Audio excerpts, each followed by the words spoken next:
Hey BMS, and welcome to the November edition of What's New in the Library. November is a great month. We got 120 new books in at the first of this month, and we have 30 to 35 more coming in. So we have a lot of really good books still waiting to come in. So keep an eye on the library website. We'll put something up there that says when we have the new books in. But we're going to feature this month what I call high-interest nonfiction. Because a lot of nonfiction books that you read are just facts and kind of boring information. But we have some really cool nonfiction books, and these are just a few. But we have some really cool nonfiction books that are way more than just fact books. So that's what we're going to be talking about this month. So this one is the story of a group of guys who conspired to catch one of the nastiest Nazis during World War II. His name was Adolf Eichmann, and he was in charge of transportation of the Jewish citizens and gypsies that were tortured and held and killed during World War II. So he was a really bad dude, and these guys conspired and did spying, did all kinds of amazing stuff to catch him and hold him accountable for his crimes. So really cool book about how they did that. So the only thing about the Nazi Hunters is it is young adult. Pretty graphic in this one. The next one is called They Called Themselves the KKK, which is the Ku Klux Klan. And this book is about an organization of people who still exist today in very small numbers, or much more prominent in the United States in the 1920s and 30s and 40s. And they were a white supremacist group, which means that they weren't very tolerant of anyone who wasn't white. They didn't like people who were black or Hispanic or who were any religion other than Christian.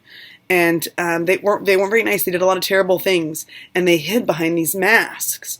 And they did a lot of bad things with their faces hidden, and they were some really bad people. And so this is kind of the story about how the Ku Klux Klan developed in America. Talks all about different people and different things that happened there. So a pretty interesting history book here. So the next one is called The Port Chicago 50. And this is a really neat book about World War II. During World War II, there was a port in Chicago where they loaded lots of ammunitions for the fight. And lots of people worked there, but like most of the United States at that point in time, the port was segregated. So black people in the Navy worked on one side and whites on the other. There was a gigantic explosion that killed hundreds and hundreds of people because the dock wasn't very safe. And after it was all kinds of cleaned up and they got everything back going, they demanded that these 200 black soldiers go back to work at the ports. And it was cleaned up, but it wasn't safe yet.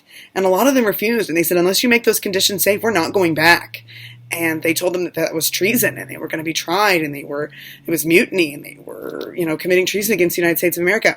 And so most of them went back to work, even though it wasn't safe, except for 50. And they were called the Port Chicago 50. And they took a stand to fight for what they believed was fair, safe, and equal working conditions. So this is a really neat story of the civil rights movement that really kind of started about World War II, which was in 1945, which was before, or ended in 1945, which was before the main civil rights movement in the United States of America. So this kind of happened before Martin Luther King and all of that. Really neat story about some guys who stood up for what they believed in. This next one, hilarious. This book is called How They Croaked, and it is seriously a book about how famous people throughout history died. And it's got King Tut, Julius Caesar, George Washington, Charles Darwin, Albert Einstein, Pocahontas. There's a gigantic list on the back of all the people involved, and it talks all about what killed them and how they died. So, seriously, How They Croaked. Great nonfiction book, very interesting. So this next one is called Liberty or Death. And this is the story of slaves during the American Revolution. They were slaves in the United States, and they broke out of slavery and joined England and fought for England in the American Revolution. So they were actually in America as slaves, or coming to be slaves, and they broke free, went to England, and fought for England in the American Revolution. Not a very big read on this one, but very fascinating. Lots of good graphics throughout this one. So, cool book. And the last ones we're going to talk about are two of the most loved nonfiction series in the library. And they are the 10 Worst books. This one's called The 10 Worst Things About Ancient Greece. And they have really neat pages in them, lots of great graphics, really fun to read. And the other one is the You Wouldn't Want to Be books. And this one's You Wouldn't Want to Be Tutankhamun, which is King Tut. And again, lots of good info, lots of good nonfiction text features, or expository text features as we call them. Lots of good graphics. So these are fun too. So guys, I just want you to think about nonfiction books, because you guys a lot of you tend to get caught up in fiction, and you forget that there's a lot of cool stuff out there in nonfiction too. Next, we are going to hear from some students who've read some great books this month. Hi, my name is Jada Lance. I'm in 5th grade, and I'm recommending Elemental because it's a really fun, action-packed book. My name's Avery Coleman, and I'm in 5th grade, and this is After Ever After. It's about a little boy who has cancer, and he's just getting over cancer. He's in the 8th grade. It's a really good book. Hi, I'm Sky, and I'm in 6th grade, and I like the book The Christopher Killer by Elaine Ferguson. It's a mystery series, and I liked it because it was a good mystery book, and it always kept you on your toes. Hello, my name is Mrs. Unteat, and I read the book Dead in Norvell. It is about a little boy named Jack Gantos. He is ready to begin his summer vacation, which never did happen because he was grounded. So, Mom loaned him out to an elderly lady from Norvelt. Her name was Miss Volkmer. She was a former nurse. She was the town's medical examiner and also the obituary writer for the town newspaper. Problem was, Miss Volkmer had crippling arthritis and needed somebody to dictate to and have them write the obituaries down, which Jack did not like this because Jack had a problem with nosebleeds. Anytime he got scared, nervous, worried, anything, his nose would start to bleed a lot. A little problem started happening. All the original Norvelt ladies started to pass away.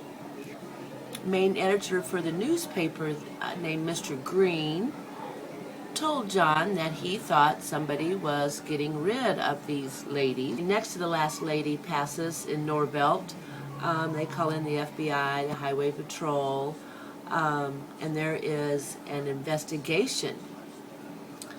Find out what happened in this mystery, to find out who was doing maybe some wrong. You'll need to read this book. This first one is Ruin and Rise. It's the third book in the Shadow and Bone series. The next one is Dreams of God and Monsters. This is the new book, third book actually, and final book in the Daughter of Smoke and Bone trilogy. The newest book from April Henry, The Body in the Woods. She wrote Girls Stolen, so also going to be an awesome book from her. The fourth book in the Spirit Animals series is in. We have a new book from Mary Downing Hahn called Where I Belong. The seventh book in the Dork Diary series is here. Book 7 in the Found series by Margaret Peterson Haddix is called Revealed. We have a couple of new books from National Geographic, the Everything Mythology book, and the Everything Dinosaurs book, and there's a couple more. We have a new book by new series by James Dashner, who wrote The Maze Runner. This is The 13th Reality. This is the third book in the Fallen World series. It's called The Worlds We Make. We have the newest book in the Heroes of Olympus series called The Blood of Olympus. We have 2 copies of this one. The newest book from Joan Bauer is called Tell Me. This is the newest book in the I Am Number 4 series, and it is called The Revenge of 7. We have a great new mystery called The Great Green Heist. A couple of fun more books from National Geographic, 100 Grossest Facts. And we got 4 new books in the Quiz Whiz series, just a book full of fun quizzes to take. The newest book in the Liar Liar series from Gary Paulson is called Family Ties. Dear Dumb Diary Year 2 has a new book out, and the sequel to The Naturals called Killer Instinct is in. Guys, these are just a few new books we have in this month. Well, that does it for the November edition of What's New in the Library. I hope you guys have enjoyed everything you've seen on this month's edition. Be sure to come by the library and check out one of our new books and come see me. We've got a lot of research going on between now and Christmas, so we're going to be a very busy place. I'll see you guys soon.